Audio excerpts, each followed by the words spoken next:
This is continuation of Loremi Baring reporting.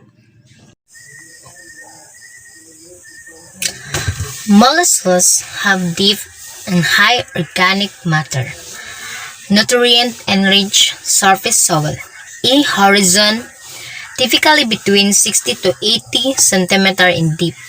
This fertile surface horizon, known as a molic impediment, is defining diagnostic feature of mollusks.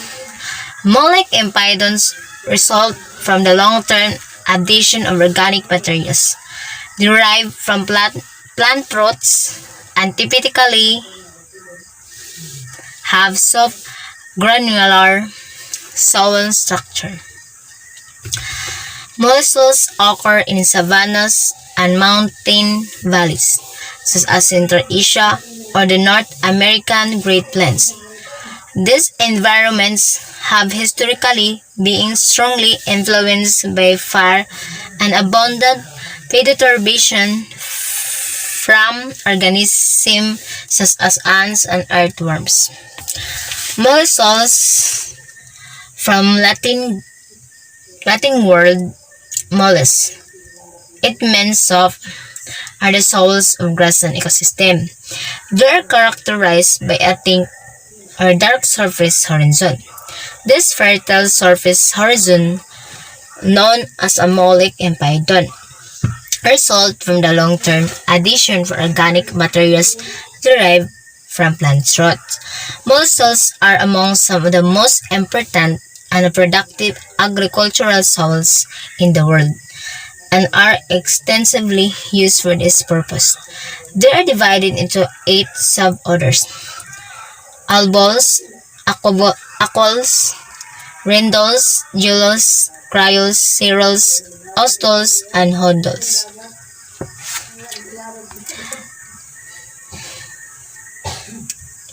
Vertisol. In both the FAO and USDA soil taxonomy, our vertisol is a soil in which there is a high content of expansive clay, known as Montgomery loinite, that forms deep cracks in a drier season or years. Alternate shrinking and swelling causes self-mulching, where the soil material constantly mixes itself, causing vertisols to have an extremely deep A horizon and no B horizon. A soil with no B horizon is called an AC soil.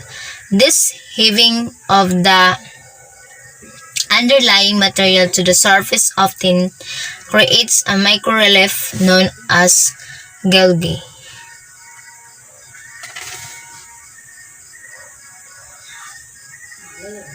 Vertisols typically form from highly basic rocks, such as basalt, in climates that are seasonally humid or subject to erratic droughts and floods or that impeded drainage. Depending on the parent material and the climate, they can range from gray or red to the more familiar deep black, known as black earths in Austria, black gumbo in East Texas, and black cotton soil in East Africa. Vertisols, from Latin word verto, it means thorn, are clay-enriched soils that shrink and swell with changes in moisture's content. During dry periods, the soil volume shrinks and deep wide cracks form. The soil volume then expands as it heats up. This shrink-swell action creates serious engineering problems and generally prevents formation of distinct, well-developed horizon in the soil. They are divided into 6 suborders: aquarids, clarids, sphaerids, torids, osterids, and oderids. Histosol.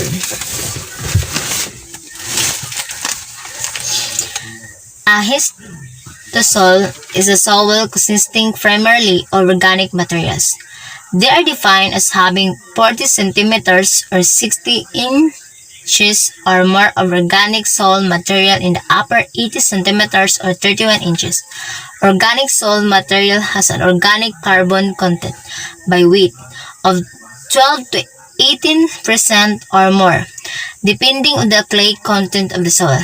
These materials include maki, peat, or peat, aqueous condition or artificial drainage are required. Typically, histosols have very low blank density and are poorly drained because the organic matter holds water very well. Most are acidic and many are very deficient in major plant nutrients which are washed away in the constantly moist soil. Histosols form whenever organic matter forms at a more rapid rate than it is destroyed. This occurs because of restricted drainage, free-floating aerobic decomposition, and the remains of plants and animals remain within the soil. Thus, histosols are very important ecologically because they and geolosols store large quantities of organic carbon. If accumulation continues for a long enough period of coal forms. Histosols form from Greek word histos. It means tissue. Are soil that are composed mainly of organic materials. They contain at least 2 to 30% organic materials by weight and are more than 40 cm thick.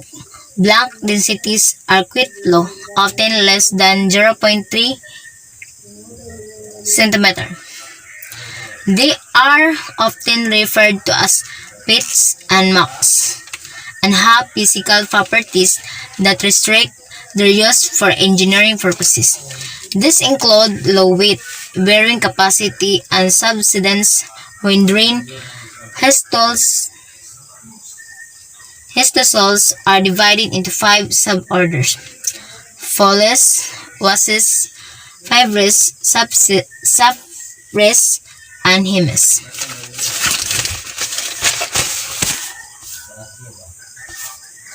Entisols.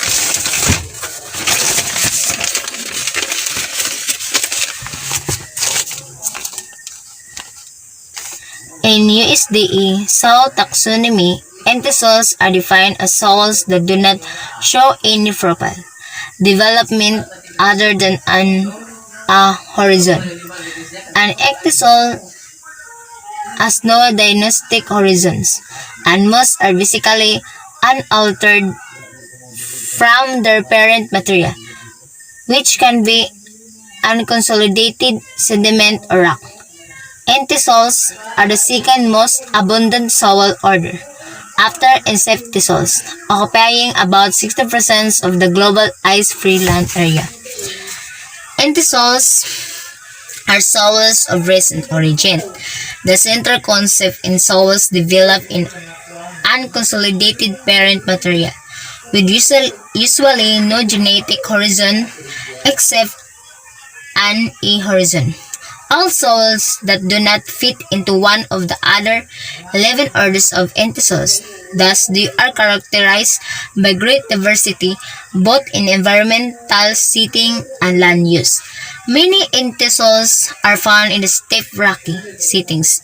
However, entisols of large river valleys and associated shore deposits provide cropland and habitat for millions of people worldwide. Entisols are divided into 5 suborders: Wessants, Aquins, Passements, Flomens, and Artens.